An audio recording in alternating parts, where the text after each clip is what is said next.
Hello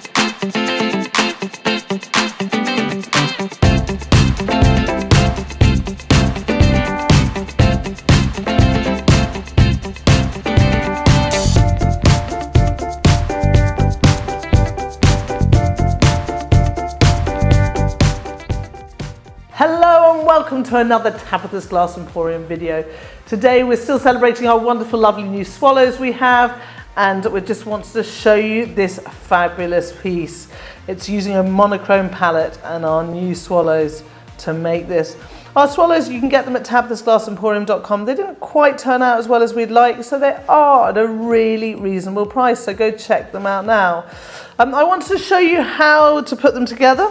So make sure that you kind of bookmark this project if you want to buy them, because they're a little bit tricky.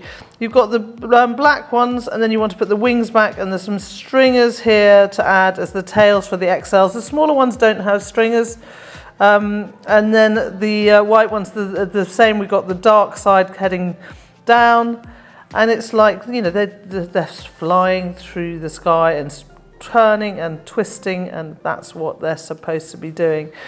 So they're, you know, if you put the wings up, which sometimes kind of I was tempted to do, they don't look, as you can see, they don't look nearly as good. Whereas if you put the wings down, then they really start to look like amazing swallows. So they're not exactly how we'd like, but I still think they look really, really pretty and fun and totally good to use. So today we're going to show you how we made this awesome swallow project.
So here it is out of the kiln and looking fab. Absolutely love these swallows. Love this project. The monochrome looks great, and kind of looking up through these trees at the swallows is just a perfect picture. I hope you've enjoyed this video and it's inspired you to go to Tabitha's Glass Emporium right now and get your swallows while we still have stock, because I think they're going to sell out fast and we won't have them again. So go and check them out now. I hope you've enjoyed this video. Make sure when you go to our website you sign up to our newsletter, and then you can get all the news about any new products or any special things we have happening that will come to you in the newsletter. We also have our brilliant Facebook group, Tabitha's Glass Emporium Facebook group. Join that and you can see what other glass people are making with our Murrine. I find it so inspiring. I go there every day and check it out and see what everyone is doing, and it makes me super happy. I hope you've enjoyed this one, and until next time, happy fusing.